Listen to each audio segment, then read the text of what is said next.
What's going on, folks? Welcome back to another live episode of Charm City Heavyweights Podcast, brought to you by the great folks at Grade 8 Sports Memorabilia. I'm the host, Matt Trigger. With me, as always, is my co-host, Josh Merrill. What's going on, Josh? What's up, Matt? Coming live from the man cave. I've been looking forward to this show for a few weeks. When you said we were going to do this, I've been waiting all day. It's like Christmas morning.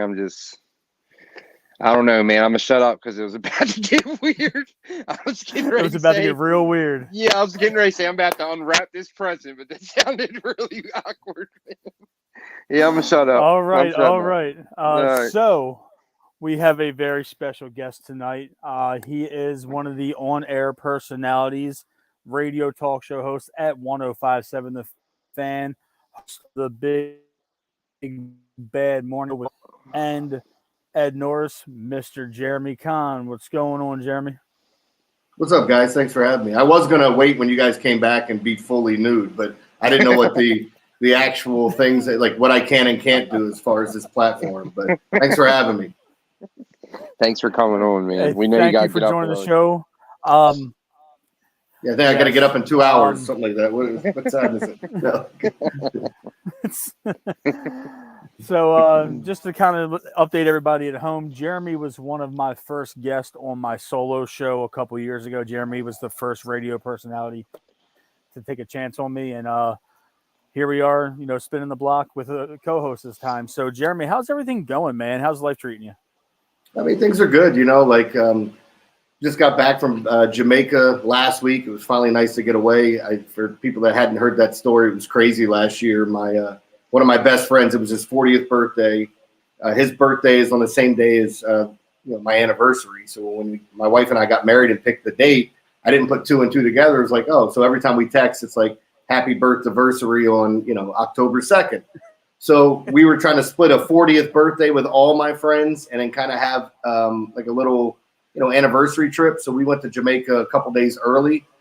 And the day that we picked, the hurricane ended up touching down in late September. So we're on the plane. It's literally backing out of the tarmac. And then some guy stands up and said, our flight just got canceled. I was like, how can it get canceled if we're on the plane? Like, the hell, how does that happen? But so this was the makeup trip, and it was good to get away and now trying to get back in the swing of things, Absolutely, man. I'm sure that it was a nice, opportunity to get away. It seems like everything right now with Baltimore sports is kind of hot and heavy, and it's a loaded show every day with you guys, and a lot that's going into it. And I'm sure it's just a nice change of pace for you to get away. I'm glad that you got a chance to enjoy that with your family and your friends. Before we talk about anything in terms of gambling, sports gambling, or the Ravens or the Orioles, I was asked by one of our listeners today to ask you to expand on your thoughts about Martha Stewart on the cover of the swimsuit edition. She's hot, bro. Oh, my God. She looks amazing. I told my wife, I asked if I could put her in my hall pass. Not that I'm going to run into Martha Stewart. I mean, I'll go over there and get busy. We'll make crafts. Is she listening? It'll be a great day. I mean, my wife can come if she wants, but she's 82 years old and looks incredible. Absolutely incredible. So she's hot. She's hot. She's like a fine wine. Yes. She got hotter with age. Yeah. Looks really good. I knew I had to ask you about that before we got started because that was a couple of different viewers asked me about, bringing that up because they loved your whole, rant about her being on the cover. Oh no, I had a different line about the woman that Ed and Rob said were too done up, and she had too much surgery, which I didn't agree with them on this one. But I think I told them I would crawl through a mile of glass to hear her fart in a telephone, and they both looked at me like, "What the hell does that even mean?" And I said, "I don't even know what it means." But hey, she's a good-looking girl. What are you gonna do? Oh man, Josh, you had some stuff you wanted to ask Jeremy, so go ahead. I just got a few questions, Jeremy. Hey, man, how did you get into radio? How does one? I mean, that's not an easy job to get. How did you get your start? Yeah, I fell into it, man. I mean, there's no other way. I'll try to give you guys the abbreviated story, but literally, I walked on at Towson to play basketball. I had some opportunities to go D3 and D2 and didn't want to. Thought I could be a D1 basketball player. I know, like, people look at me and think peak physical fitness, and the guy must be just an amazing, amazing athlete. But I was pretty good at one point. I ended up getting in a car accident. I was a math and theater major, and lo and behold, I ended up leaving school because I made the team, but I didn't have enough credits to play, so I got kicked off the team technically. So that's why we always joke when somebody's like, I graduated from Towson. Where did you graduate from? And I say, yeah, I went there too. Because I did. I just didn't graduate. But I fell into radio, and then the rest kind of took off. And it was like, for me, I tried to go back to college to play basketball again. I went JUCO. And then I'm trying to juggle everything from, like, family. I got 2 kids now. And, you know, it's like, what's important to me? So I followed the radio thing and was watching where it took me. And hell, man, I've been at the bottom. I've been, you know, I've had some really good years, and I feel like we're in a really good place now. But it took a long time to get here, and it's a really tough industry. I'm just happy that someone with, like, that looks like me, that acts like me, can have an opportunity, because I hate wearing suits. I don't fit in. Like I used to say all the time when I was with Scott Garceau, like, I'm closer to white trash than upper class. So when I went to his parties, I felt like I probably have the cheapest outfit here. Is this a clip on, or, like, you know, like, it was just always something where I didn't fit in there, but or at least I didn't feel like it. But it's fun, man. I don't feel like I want to say I don't feel like I have a job. I just really enjoy what I do. Yeah, that's awesome. What was it like working with Scott Garceau for so long? I mean, you know, he's a legend. He's somebody who's known nationally for what he's done. Yeah, I think some people would be surprised at just how funny he is. I mean, there are some stories I can't tell, but, like, he would always make me laugh as much as I'd make him laugh. And my favorite thing about him was, like, look, every day we all come to work. You could be in a bad mood. You could be in a great mood. You could have had something happen at home that's affecting you. And in radio and television, you got to brush it off and not let anybody know that's what's going on. Well, Scott, if he ever came in a slightly bad mood, all I had to do was get him laugh, just get him going. And he was in the best mood ever. And it was few and far between when he would come in and, like, you know, be like, oh, man, I forgot my phone, or this was going on. And I'd make some joke and get him going. But I'll just remember the conversations we had off the air. And I don't think anybody's guided me along in this business more than Scott has, and kind of took me under his wing and also had my back, because I don't think people realize this. I probably would have been gone from the radio station at least 2 or 3 times if it weren't for him. Oh, wow. Wow. Yeah. Thank you, Scott, because I think that's part of like the draw. You know, like I've been watching since you were on TV in the afternoons with Anita Marks. I used to call in all the time. But I think that's, like, part of your draw. A lot of people that like you and enjoy listening is because it's like you're one of us. Because, you know, I don't like wearing nice clothes either. I like being comfortable. Yeah. And I think that's what you're one of us, but you're but you're on the radio, and it's really cool to listen. Like I said, all the stupid jokes, yeah. I laugh, man. Some people get offended. I think it's funny, you know, and it's nice that someone like that is on the radio, and it's nice to listen to it. Yeah, but and just real quick with that too, with, like, Scott. So when Scott came to town, Vince Bagley took him under his wing. Scott took a bunch of other people under his wing, and that includes me. And, like, even when you meet, like, I saw Keith Mills this weekend. A lot of these guys just really took care of people in the industry, and I hope Matt realizes it too. Anytime someone asks me to come on a podcast, if I see it and I'm available, I say yes. Like you asked me this week, I said Tuesday night's bad, but I think I can do any other day. And I try to give people opportunities, and I'm kind of happy in seeing some of the guys' careers actually take off and seeing where they're at now. Like, I've got people that I've hired in this industry that went on to be scouts for NFL teams, went on to start their own companies. Some of them are working for NFL Network, MLB Network. It's all a matter of what you want to do and where you want to go in the industry, and, you know, helping people out along the way. Like, we look at it as a competition, but we're all trying to strive to get better and hopefully get paid at some point. But it's something that I take pride in too, that I try to do with people that start at the station as well. Awesome.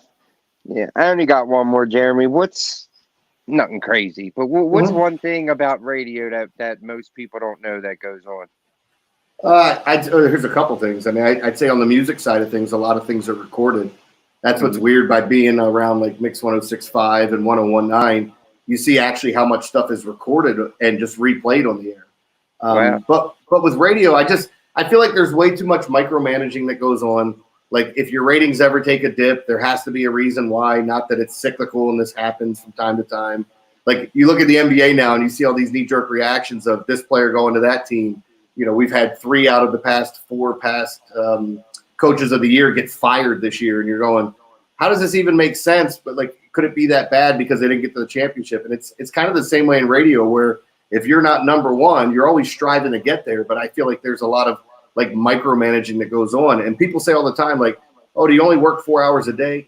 Yeah, but like when you want to go out on a Friday night, I'm watching the Orioles game. Like, don't get me wrong, I still go out, I have fun, I do my thing, but like, I'd say of 162 baseball games, I'm probably going to watch 145 to 150 in full. Every football game, not missing any of these majors, and always wanting to be on top of it because there's always somebody that knows more than you. So I'd say that's something that people don't realize about radio, and I'm one of those guys too. I've worked with plenty of people that used to open up the newspaper and then read what happened the night before, or guys that can BS their way through it. I've worked with them all, but in my opinion, I don't think that there's something to be said about guys' work ethics in this industry and being willing to do a lot of different things, and it will open doors. But I feel like a lot of the guys that I've had an opportunity to work with has made this fun. And again, it's just something that I take pride in when it comes down to it with radio and giving people opportunities. And that's something that, like, behind the scenes, and the last thing I'll tell you is sometimes it's more about who you know than what you know. And I don't think that would surprise people, but I think you'd be surprised at how often that goes on, where so-and-so's buddy, or like even now, like my son works at the radio station. Would he have gotten that job if I wasn't there? Probably not. There's some nepotism and things like that go on, but it's going to happen. I have a question for you, Jeremy. Like you said, you work on air 4 hours a day, sometimes more or less, depending on the situation. And like you said, you have to sit down and watch every major sporting event for the city and nationally, just so you're in the know. How do you combat the burnout of watching too much sports? So I would say you got to pick your days. Like, and it happens. Like, I was one of those guys when I first started. It was like, what are these guys talking about burnout, man? I love this. And I do. I love the gambling aspect of everything, breaking down the games, looking at it, watching the games. I've never been a guy that likes to record sports and then rewatch it.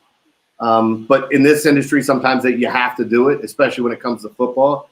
Like, we've all been invited to weddings that fall on games that we want to watch. We've all had, if we have kids, you're going to go to their sporting events. I spent every Father's Day getting sunburnt, watching my son play Little League Baseball. So I missed quite a bit on those days. But you try to manage it as best as possible. But my wife knows it. My wife it'll be a Saturday where we don't have anything going on, and I'm watching New Mexico State play UNLV. And it's like, are we really going to talk about that game? Probably not. But, like, I want to stay on top of everything. I want to know as much as I can. So I've always been a little, what's the right word, anal about things like that, and making sure that I'm watching as much as I can. Even if it is something, because you can watch a football game, an entire football game, in 11 minutes on YouTube. They just cut all the huddles out. They cut all the walking, all the commercials, right. And it's 11 minutes of action. So that's the easiest thing to catch up on. So a lot of times on, like, Monday mornings, I'll start watching all the other football games on YouTube and just scrolling through them and watching as much as I can. That's honestly a good approach. Yeah. Yeah, and you can definitely tell as a listener, like with you, Jeremy, they go to the NBA, the lingo, what's going on. You're up to date. No matter where it goes, you always kind of know. And you can tell on the air, when a guy knows what he's talking about and is paying attention. But Jeremy, I have one more thing. It's not really a question; it's more of a statement. I'm sure you're going to want to comment. What you did for Mo, and that was awesome. I know you don't want to be thanked for it, but what you did for that kid, man, the whole city fell in love with him. You were lucky enough to be around him and be a big part of his life. How awesome was he? Man, it's my favorite thing to talk about. And, it's funny. Like we were when we were in Jamaica, people would ask me, because you guys can see I got the Mo Strong tattoo on my arm, and I was wearing my Mo Strong T-shirts, and people would come up to me, like, "You from Missouri?" And I'd like, "No, I'm not from Missouri." You know, it wasn't because there was a Missouri Strong thing after a tornado ran through there, so they had the same kind of like setup. But it got me talking. I told quite a bit of people about, you know, the gift of GABA that's on YouTube. I tell, like, even with me working, I work multiple jobs, and I'm still working for a roofing company, even though, as I tell people, I don't need the job anymore, but the company was so good to me during the pandemic that I'm still doing it. And my customers, I go up to there, I tell them about if they ask about my tattoo or my shirt, I tell them about the gift of GABA. But that kid was special, man. There's nobody quite like him. People would tell you when they held his hand, you know, I'm not a very religious guy, but it felt very spiritual, like he's your guardian angel almost. And I just love the kid. Like it's one of those things too, where you fall in love with somebody in a fashion like that, where like our relationship kept changing. It felt like he was a fan at first, and then I was a fan of his, and he didn't realize it because I talked to him every day, to almost like big brother, to kind of like that dad figure, because you want to be protective of him, even though it's, you know, it's not my child, and then just turning into like just true friendship. I mean, it was something special for me. I'll never forget. And people don't know it, and I said it whether they believe it or not. My wife and I had a long talk after the Big Mo show. I told her I was going to leave radio. I said, I just don't know. Like, I wasn't making great money at that point because I had just taken the move to nights, and my salary got cut by quite a bit. That's another thing that a lot of people don't know. And so I stayed for a year and said, I'll stay for a year. And then, you know, that's how the whole morning show thing started.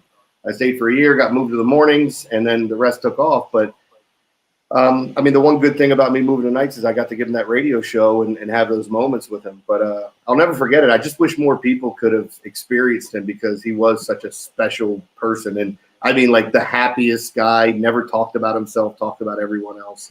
So just an amazing, amazing human being. Yeah, I remember a lot of times riding around, like, and having a bad day in my work truck, and he would come on. He put a smile on everyone's face, man. And when you guys did that show from Mo's Room, I rewatched that show probably every few months, man, because that was one of the coolest radio shows I've ever heard. Well, and I'm getting all these opportunities because one of the guys in our corporate office was driving down. Remember, that was the 4th of July weekend, so we did it July 2nd. And one of the guys in our corporate office, he lives in Philly, but he's from Middle River, was driving down here on that Thursday. And he's like, "What the hell is this show?" And he said he sat in his car listening to it. And then I got an email from somebody in our corporate office saying, "I don't know what that was about. I think I kind of have the gist of what's going on." He said, "But that was one of the more amazing shows I've ever heard. And was that kid really 14 years old?" I'm going, yeah, it's pretty amazing when you think about it. I couldn't even talk to girls when I was 14. Hell, I couldn't even talk to girls when I was 24. But this kid is so outgoing. It was just special to see. And it really, you know, came through the radio or on television, however anybody took that kind of content in. It really showed, you know, the connection that you guys had. And it was even nicer to see that the Orioles and the Ravens kind of followed suit with you, because you spearheaded the entire Mo movement. Oh, yeah. And Mo had some big names contacting him, man. Didn't, like, Robert Downey Jr. contact him? So one of the guys that used to work for me that I invested in a sports book that he's launching called Gambit. He was a kid that both of his parents died in their 40s, right? And suddenly. And so then he said he wanted to move up in this industry, and he didn't want to just stay here and be a producer. So he went off and started working PR for all these different major league teams, you know, NBA, NFL, all those teams, whether you want to talk about the Bobcats, the Dolphins, the Marlins. He worked for everyone. And then when he went to work for the New Orleans Saints, they made him a low-level scout. And then he left scouting there to go scout for Ohio State. The only reason I'm telling you this big story is it's just kind of how everything comes full circle. J.K. Simmons is a huge Ohio State Buckeye fan. And my buddy was an Ohio State Buckeye scout. So J.K. Simmons reached out to Robert Downey Jr., who was on a golf cart in Maui, and he recorded a video for him. Wow. I also started reaching out to everybody I knew on social media. Like, you know, there were former wrestlers that would follow us that we had on the show, former UFC fighters. Like, there's a couple movie actors that follow me, and I follow. Like, sometimes you don't know if they're running it or if an assistant's running it. But, you know, I reached out to a few people, and I ended up getting a hold of Stone Cold Steve Austin through Goldust's ex-wife. So That's awesome. yeah, That's and awesome. Stone Cold called him every Sunday and never asked for any publicity, didn't want to do anything, just wanted to check on him for 4 straight weeks. So, Wow. there were a lot of really cool things. We got all the people that did the voices for SpongeBob and all the characters on the show. They sent personalized stuff to him. So we tried to make his life as good as it could possibly be. And I know it sounds silly. I still have regrets and think there was more that we could have done. But, I mean, it was amazing to see him have a really good life in the end and experience some of the things he got to do. And the other thing, too, is like when you talk about it, like the Ravens and Orioles, like the Ravens hadn't been on our network since I've been here. They've always been on BAL. And then the Orioles left a few years ago. So I really, really, from the bottom of my heart, appreciate what the Orioles did, because they could have easily said no to me because now they're a part of 98 Rock when it came time to do his Hall of Fame induction or when it came time to do anything down at the yard. So, like, I really appreciate the fact that they let me be a part of that. That is incredible that they still, collaborated and as listeners and as fans, we don't really understand the I guess the taboo of radio stations working in unison that are competing for the same audience. So it was really nice to see that they did that for Mo. Yeah, and I told my radio station too. I said, look, if I interact with something that BAL is doing, 98 Rock, if it's another network or station that you don't like or whoever it may be, I said, I'm only doing it because it's Mo. Like, I'm not doing it to publicize anybody. Like, I just want him to have the most and the best that he could have. So, I mean, I got yelled at a couple times for sharing things for different fundraisers I did, which, like, they weren't cross promotions with our station, and it may have butted heads with a sponsor. But I said, look, if anybody has an issue, you can have them call me, and then they'll see it's the most genuine thing I'm trying to do. It has nothing to do with me, the other stations, them. It's all about Mo. That's it. Right. Do you feel as though with everything that's going on at this, with the city, do you sometimes feel like they forget about Mo at all at the station in the content? Like, I know that you bring them up, but do you feel like with it being farther removed now that they don't speak on him as much anymore? Well, it was something that we knew was going to happen. So I always tried to acknowledge the fact is that you don't want to, and this is a weird thing to say about the situation, but oversaturate a market. Like, I don't want to beat everybody over the head with, hey, raise money for this, and then, it just feels like it's too much. So I'd like to sprinkle it in here or there. I like to share the memories that pop up on Facebook. I've said multiple times, Facebook is a blessing and a curse because you get to see these great moments and then you remember they're not around anymore. But things like that, and then there's other fundraisers we're doing. Mo Gab Away is still going on downtown. It's just that, like, I don't want people to forget, and I also don't want to just try to beat them over the head and say, hey, you guys should be acknowledging this. The people that didn't get to meet him or experience it, they're the ones that I really think miss out on just the way that this kid, without any sight at all, saw life and felt it. And, like, even watching him play video games, I mean, his TV would be behind him, and he'd be facing this way, and he just moved because of the sounds that he would pick up. Wow. He would actually watch video games on YouTube and or listen to somebody play it, so he'd know where everything was. And so that's how he knew where. And he would kind of like, it's amazing how his other senses worked at times and pick things up. But he would play a lot of video games without being able to see the TV. That's incredible. That is. I remember when I first found out. I remember when he first started calling in to Scott and Jeremy, but when I found out, it was like a long time went by when I found out that he was blind, and I didn't even know he was blind and he had cancer. I had no clue. I just thought he was we didn't either. We kid. did. Yeah, so we found out from our program or our promotions director, who he had done stuff with Mix 106.5 with the Radiothon, and now that's the direct reason why I'm involved with the Radiothon. Like, that's something. I hate saying that we all do it for free. Like, obviously I'm doing my radio show and then going over there and doing another 12 hours with them on a Thursday and Friday to help raise money. And it's one of the more rewarding things I've ever done in my life. And just hearing these kids' stories. And I can't take as a parent, you can't take your eyes off the other parents because you try to put yourself in their shoes. And it's unfathomable to think of the things that they're going through and what they deal with on a daily basis. And with Sanzi, Mo's mom, I mean, she obviously, everybody knows the story about Mo, but she also had twin girls that she had a miscarriage. So yeah, I mean, her story is, I mean, it's one of struggle, but as I told her, she had one of the brightest lights ever. And I don't think people here will ever forget Mo. It's just up to us to try to keep that thing alive and let everybody know about it as much as we can. Absolutely. That's the main thing, and I'm glad that, you've been able to provide that to everybody over the course of the years. And the fact that you do it for, you go over and do the 12 hours, that's emotionally and mentally and physically draining. And the fact that you do it year after year is an admirable feat. I appreciate it, man. Yeah, it's not easy interviewing parents that have lost children, and coming up, I think I got to look at my dates, and they'll be mad at me. But I've got the George Evans concert, Emily Evans concert that I do for her dad George, who lost his daughter due to addiction, and so they have this great concert with a bunch of local bands, and they're all really good, and they play out in Bel Air, and I go out. Somebody from 103.7 goes out. My buddy Tyler Daniels and Kristen Brissett goes out. Like all of us go out there and MC the event, and we're interviewing parents that lost their family, family members to addiction. So it's tough, but the more and more we talk about it, hopefully it helps. I mean, if you help one person, I think it's worth it. And I'll say this: Josh is a very big advocate for addiction. I'll let Josh kind of get into that a little bit more if he'd like, but Josh is one of the biggest addiction advocates that I've ever met in my life.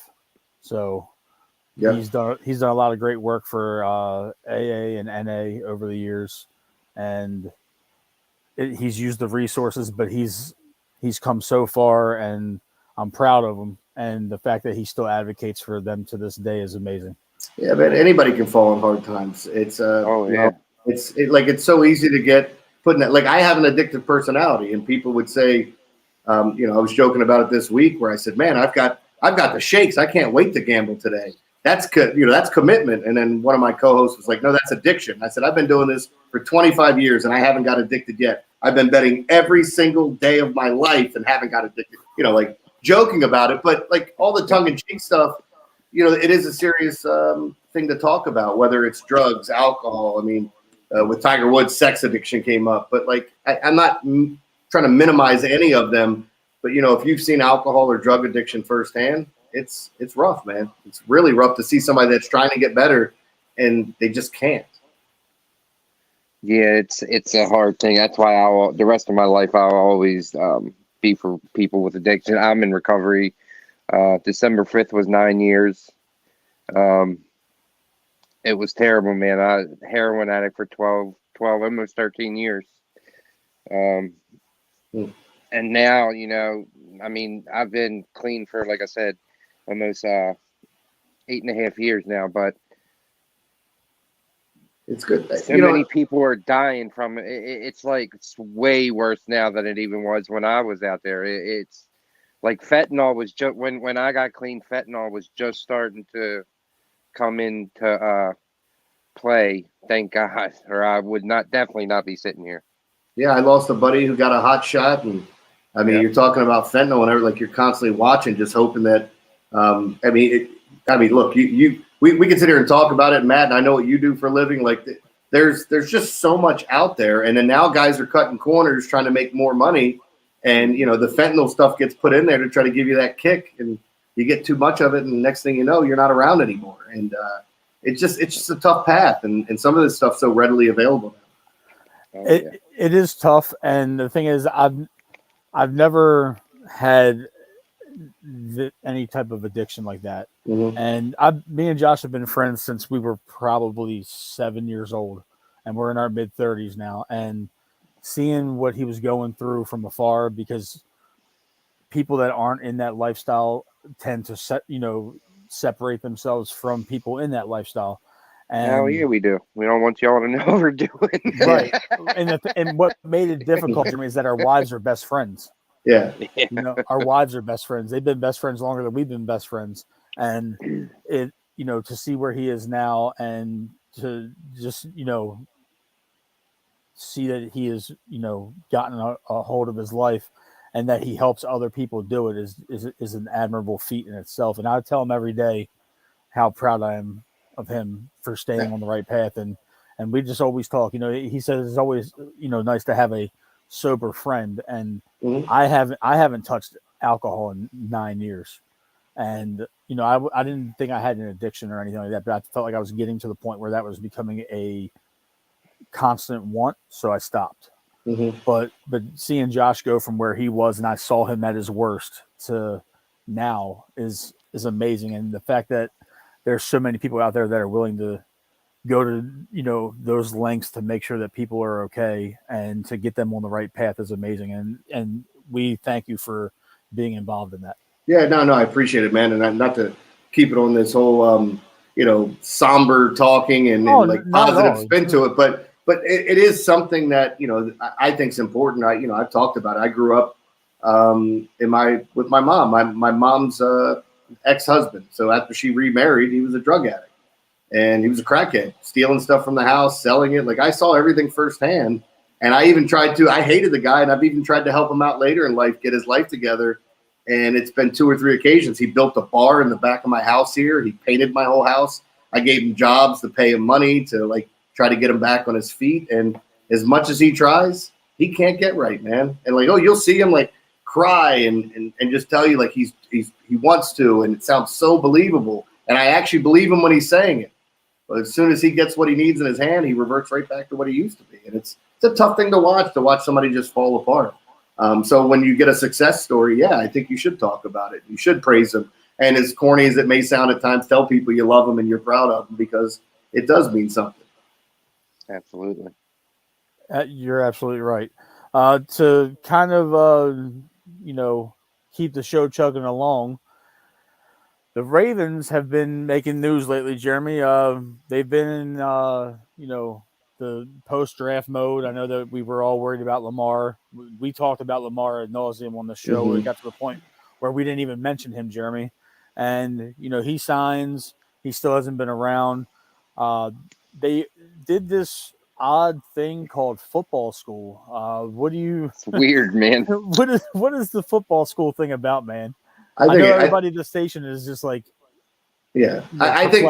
I think it's just something that gets some guys in, and it's a teaching thing. Like I think it's funny too. Like sometimes you hear people talking football, and like it's how much do you really know? Do you know the X's and O's of football? Like me, if I were sitting here telling you, if you asked me to manage a baseball team, I can definitely do that. But when it comes to teaching somebody how to hit or how to pitch, I'm not going to be your guy. Now, coaching football or basketball will be 2 totally different things, because I've done both of those. So I know the X's and O's, and I know that stuff. So I love the idea of like teaching some of these guys, like whether you want to talk about media members actually learning some things, but the players coming in and getting some stuff done. I know we talked to Vinny Serrato, who was out there today, and just going over this stuff. It's great for the rookies, but I think you'd love your quarterback to be around as well. That's what I was going to ask you. Like, out of all people from the station to go to football school, it's the former GM. So I get that you guys just want to send any different people there. I know Ken did it earlier in the week. Yeah, Ken was there. Ken was there. I don't know why they're like, so with the guys that are going out and the ones that they've picked, I don't know how that works out. If the station picked them, if it's timing, like it's really difficult for the guys on the morning show to get out there around 9:30 unless we're going to take off early. But Vinny's kind of been the guy that goes out there. Look, he's our former GM of a NFL. No matter what you think of him, he was a GM of an NFL team, and he's in the know, So it is a matter of like he's out there and he's building those connections, because I know he talks to people in the front office. I know he talks to guys on the coaching staff. We get to hear some of those stories. Some of them are for the air, and some of them aren't. But yeah, it is interesting. And a few years ago, like way back when I was with another radio station, we got the opportunity to go to the Ravens facility and sit down with Mike Pettin, the former D coordinator, and I think at the time linebackers coach here with Rex Ryan, and got to watch him break down film and show us all the different packages they ran. A lot of them had fast food names like Big Mac and Whopper and stuff like that, but it was kind of cool seeing the different packages and how they break things down. So I do think there's a lot. I think I know a lot about football. There's so much more I could learn, and there's even more of the business side of things you could learn of how things work over there as well. That, it just kind of caught us off guard, because it seems like they were looking for a reason to do something between mini camps and OTAs next month. Yeah. So, I guess any way to keep the eyeball on the product. Is Lamar showing up or what, guys? Is he coming? He's not. He wasn't there today. So. I mean, he was, and from what we were told, he's in town too. Like, the picture that he took with Batista, wasn't that? It looked like House and Mall. Yeah.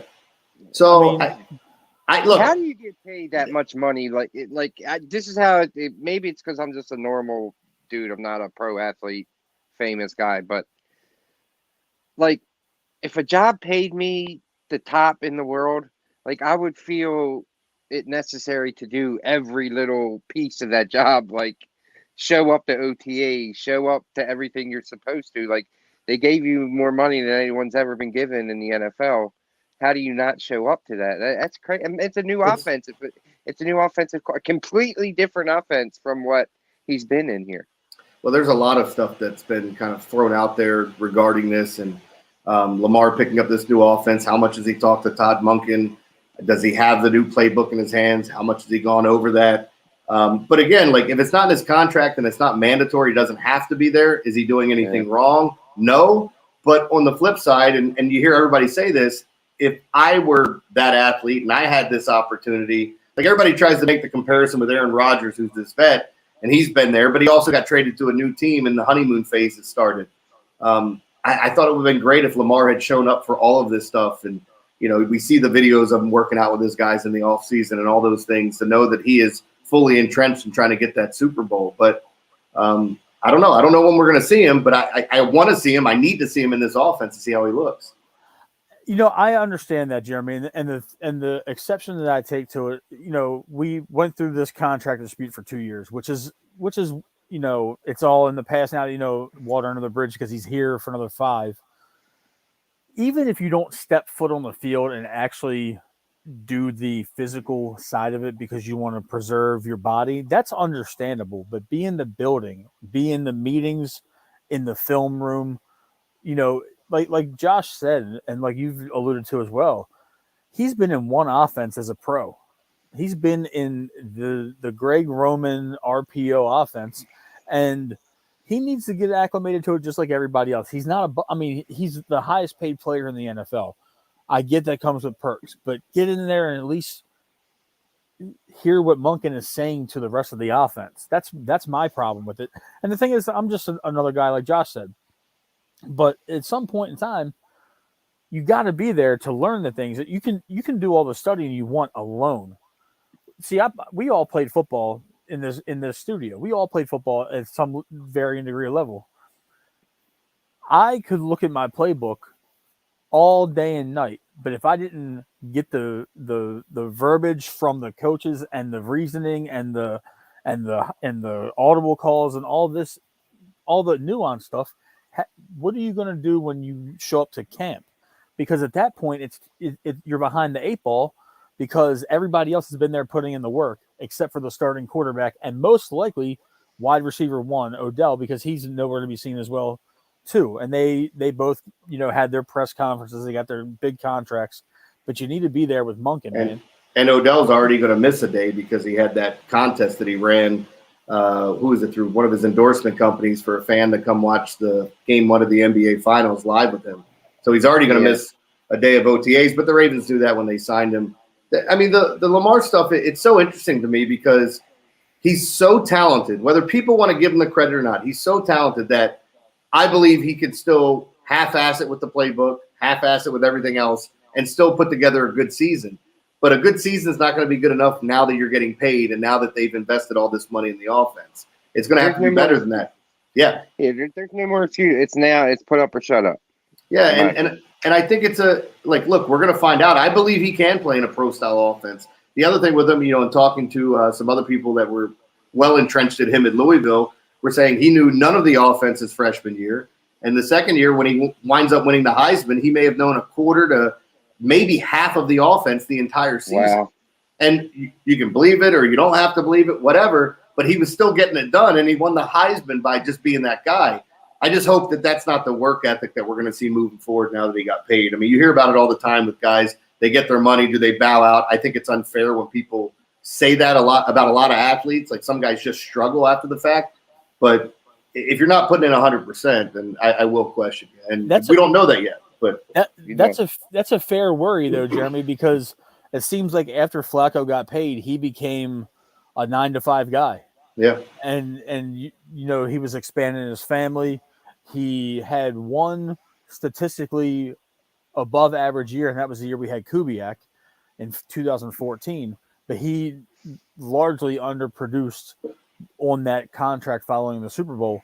Here we are again, 140 million more dollars than what Flacco got, and there's no Super Bowl tied to this contract.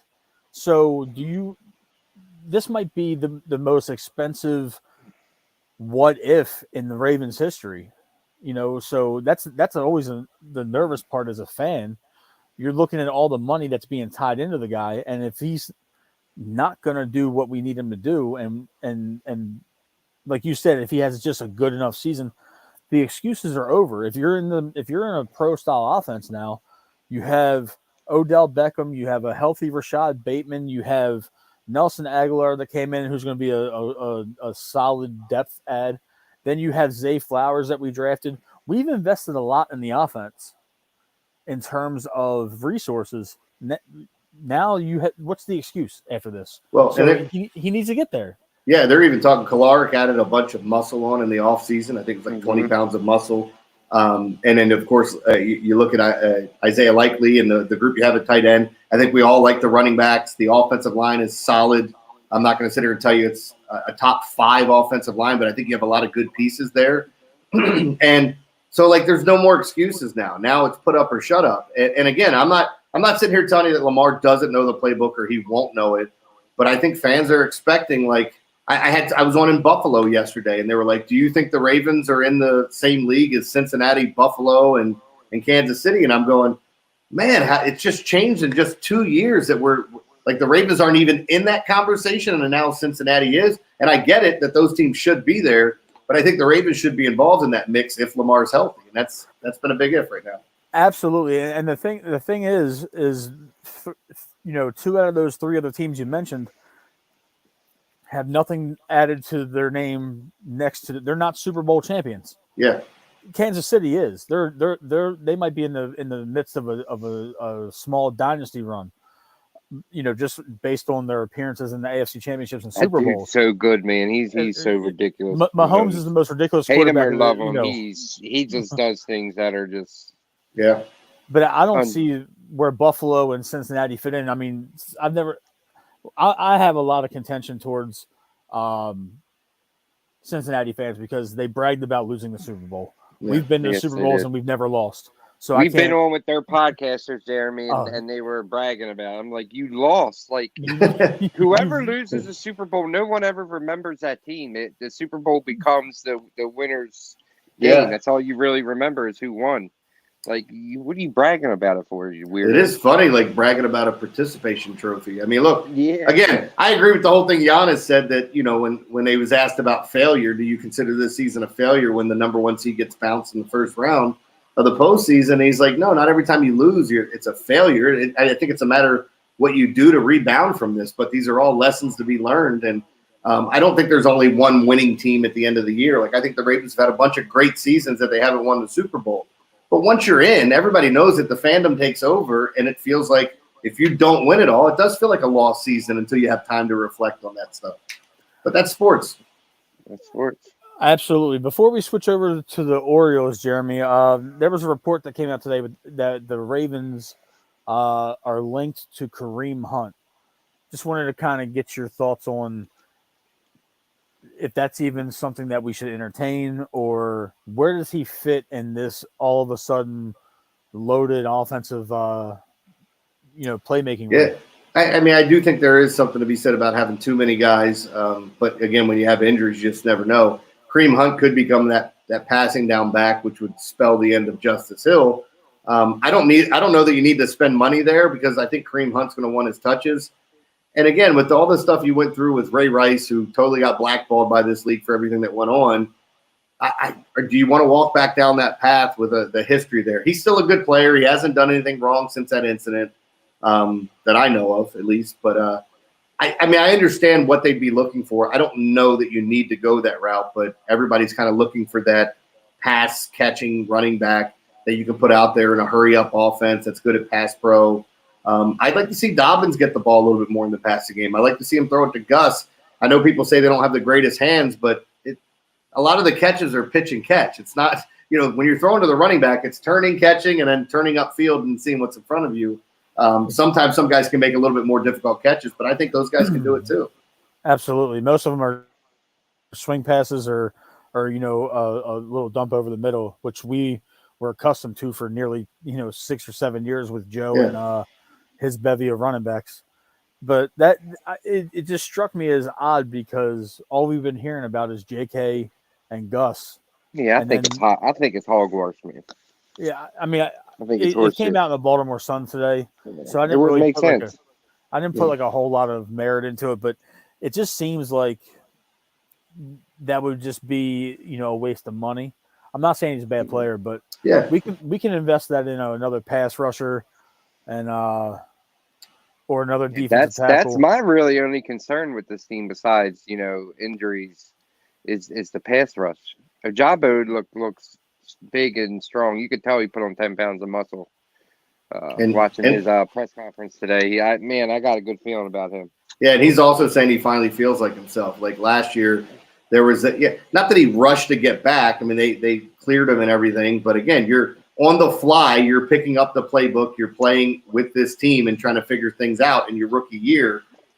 He would have been a top 5, top 10 pick had he not been hurt, and the Ravens get him in the second round. So I think there should be excitement to seeing him. The weird thing is, though, that the Ravens finished, what was it? I think it was tied for 5th in sacks last year as a group, which, I mean, when you watch them play as fans, I don't feel like we thought they were getting to the quarterback as much as they did. I know they did quite a bit late, and they had a few really big sack games, but Justin Houston getting after it early. So again, somebody's going to have to are we finally going to see Oweh and what he can do? Are we going to see some of these other guys as far as getting to the quarterback and how much are they using them? Because the less that they have to blitz, I think the better they're going to be in this league. Absolutely. That's And speaking of Ojabo, I can't believe he had the nerve to ask Suggs for 55. And Suggs said no, apparently. That's a lot of nerve. And I know that Suggs is I guess he might be officially retired right now, but there's just a handful of numbers in with the Ravens that you'll never see on another player again. I'm surprised he even had the gall to ask. And I know it was, wishful thinking, and he even said it in his press conference, but Suggs is going to be immortalized in Baltimore along with J.O., Ray, Ed, and probably Yonda. I wouldn't be surprised if we never see 73 issued again. And Ernest Biner. It's just a regular no. So switching over to Birdland, man, this has been a quite a shocking start to the year for us. I know Orioles are legit. They are a legit ball club. They're still second in the league in their record. It's an exciting time right now. I haven't seen the city this amped up about the Orioles in a long time, Jeremy. I know that you're excited. Yeah, it's kind of hard not to be, right? Not only are they playing great baseball, but you got all this young talent that's fun to watch. If you were watching today, guys, they had an opportunity with a runner on third and less than 1 out, I believe.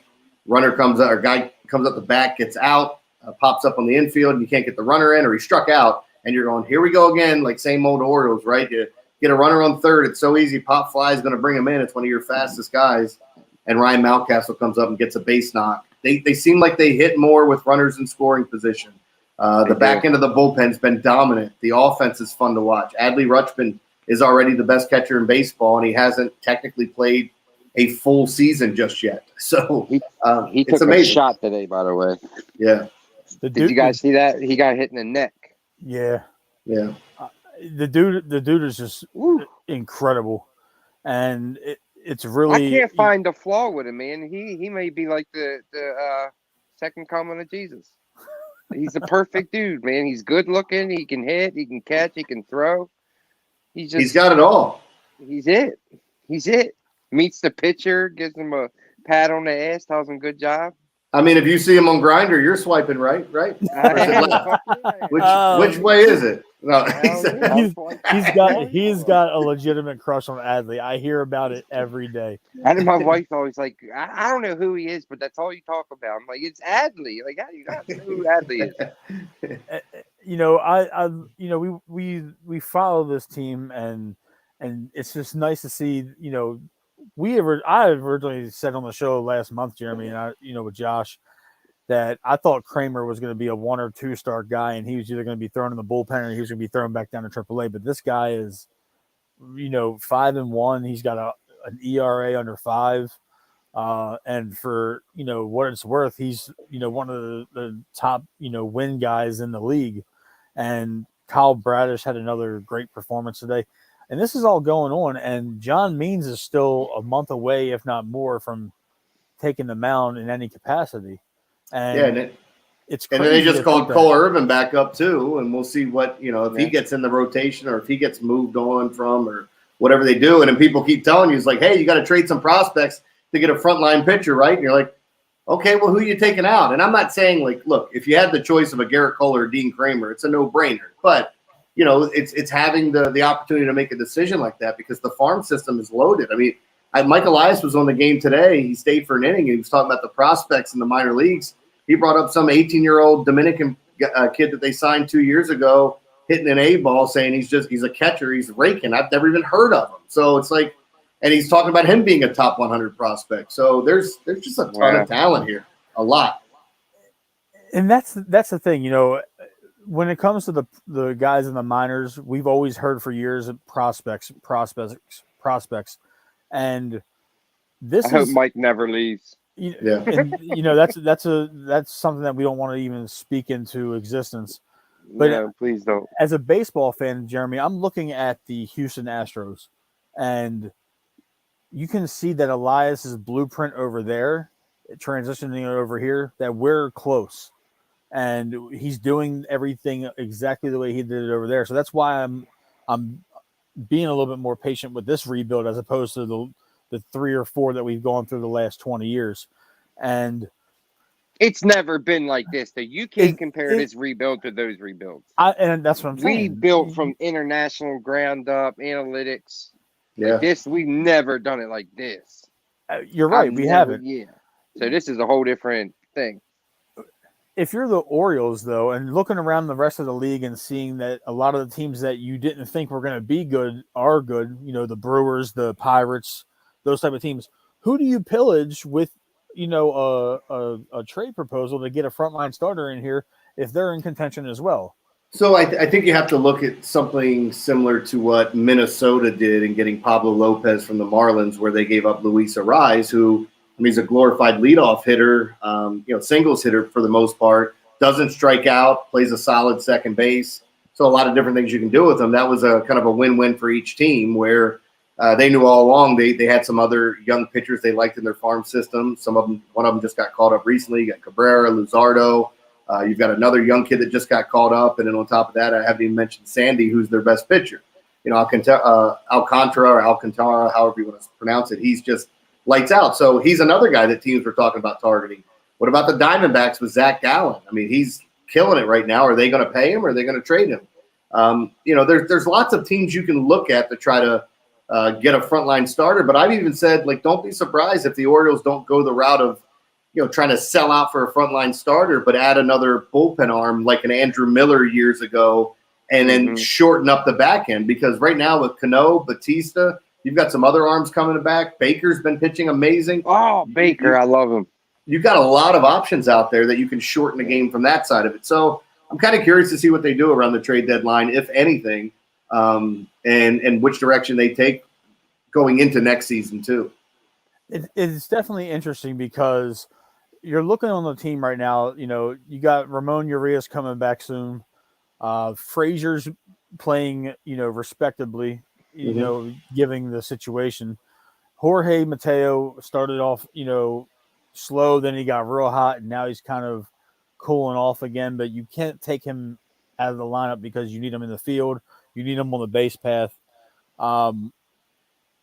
You're looking at this lineup, and who are you taking out of the lineup to, I heard some people saying, oh, bring Westberg up or package Westberg and go get a bat. Who are you taking out of the lineup?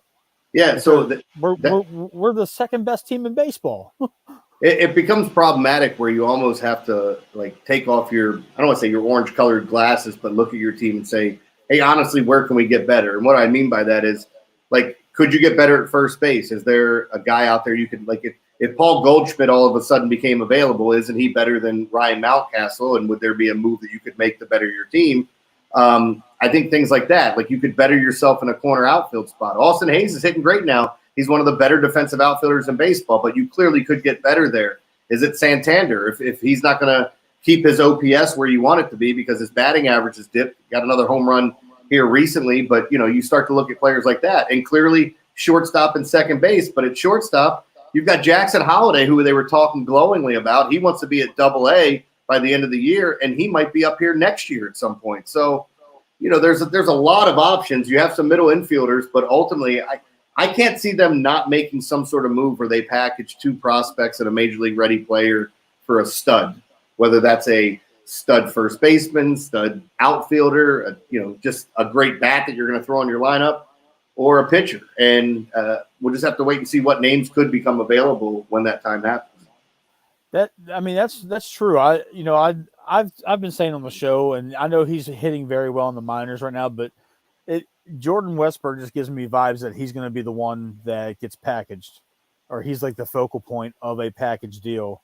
And maybe with a Santander or something like that. I'm not saying that I'm a GM by any means. Yeah. But Santander, man. But the thing is, you got Kowser raking right now. I don't want to trade anybody. I know, but I don't want. I know we need pitching. But I don't want to get rid of anyone. It's like everyone's good, man. Like every spot is. It's hard. This is a problem we haven't had in a long time, Jeremy. Yeah, it's a good problem. It is, and you've got even more on the way. I mean, Givens comes back this week, so you got to send somebody down. Who are you sending down? Sure. Michael Givens is finally healed up. You're going to have Dylan Tate should be ready in a couple weeks, and he's had a couple of. He's getting rocked right now. He got rocked in his last outing. I think he gave up was it 5 or 6 runs, something like that, or 4 runs. But some of that's to be expected when you're coming back. They said the velocity was fine in the outing before that, and then it dipped a little bit in this last one. So they're going to monitor him. But again, you got to make decisions within the roster and the 40-man and who you're going to cut. But it is a great problem to have. But ultimately, these are tough decisions. And if you trust the front office the way I do, I think you should feel confident that they're going to make the right ones. And it wouldn't even shock me if a guy like Cedric Mullins got moved on from. If they traded him in a package deal to get better somewhere. So I'm not saying that's happening or I've heard anything. I'm just saying the only people I think are 100% safe are at third base and behind the plate. And then there's a couple other guys that I can't see him moving like Grayson or even Jackson, but everybody else, you're up for grabs. That's interesting that you bring up Grayson, because if Grayson could just get the early jitters out of the way, I think he's a stud. He's going to be fine. I think he will be, but it's just like we've been hearing about Grayson for how long now? And then he gets the oblique muscle injury last spring training, and we don't see him all year.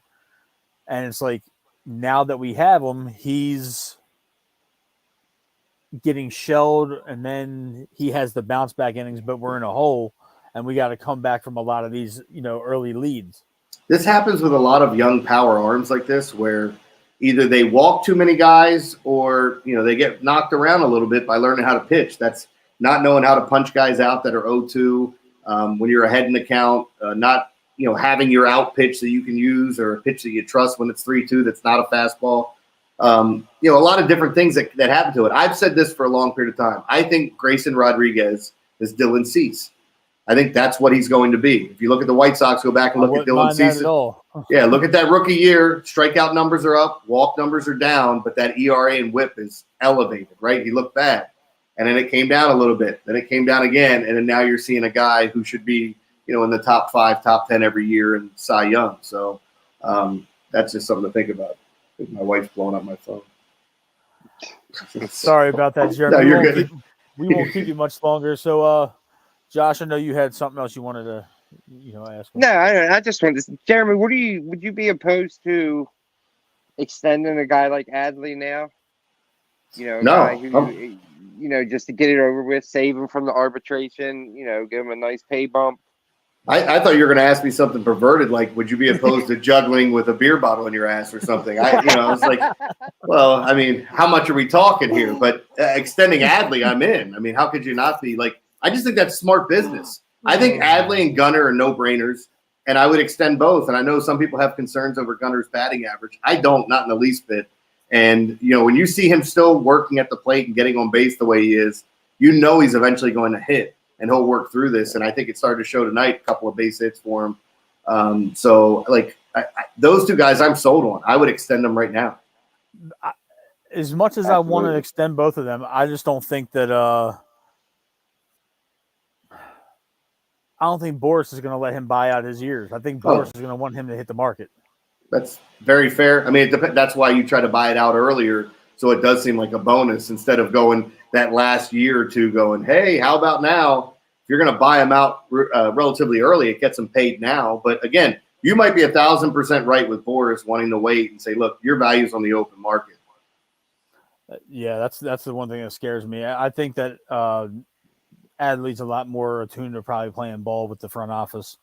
But before we wrap the show, Jeremy, let's talk about your new venture with your website, Concrete Locks. Yeah, so I started concretelocks.com. Some people were upset, you know, hey, what are you're giving away the picks for free and now you're charging. And there's a couple different things we do. Still working out some of the details on it, but it was $4.99 a month. And I do a daily podcast, roughly about 10 minutes, talking about all my leans and some of my likes for the day. And then we also sell like clients a certain picks package, but I have to hit 60% or else you get another package for free. And we've been doing that for a little bit now. And I really like it. I know, like, again, some people were upset at me, but some people have also said, hey, if you're good at anything, you should get paid to do it. Not asking for a ton of money to do this, but it's I've always wanted to work for myself and answer to myself, and I finally have that with this website.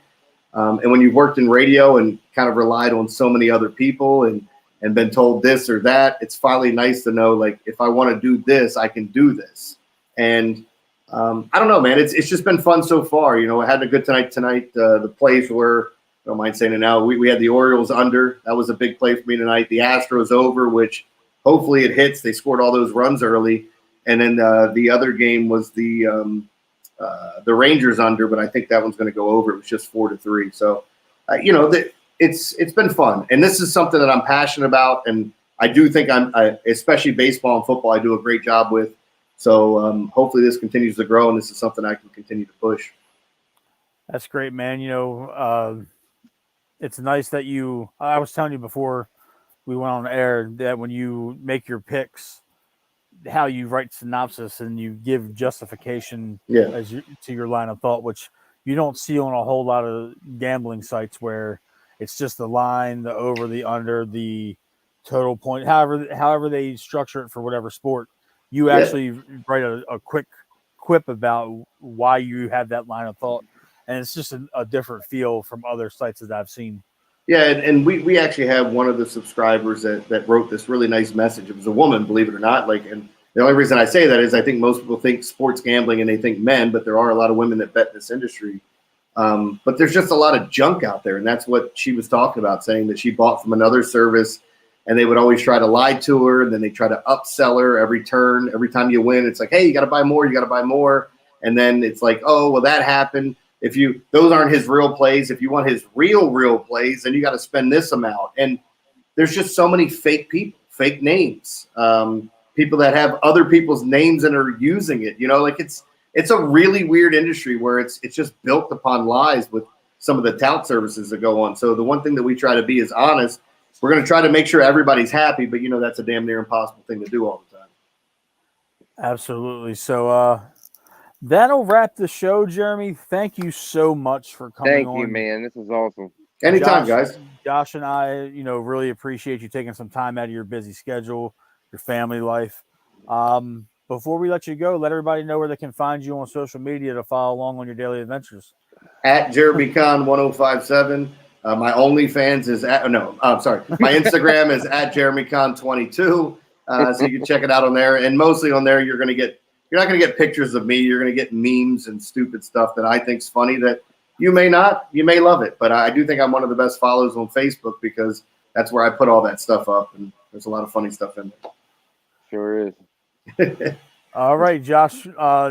Jeremy, go ahead and hang out for a minute or two for post show, and we'll do that off air. But Josh, Cool. go ahead and shut it down, man. Fans, listen to Jeremy Conn in the morning. It's the best morning show in the world. We're just going to we're gonna end the show, Matt. Shut it down. Shit. I'm tired.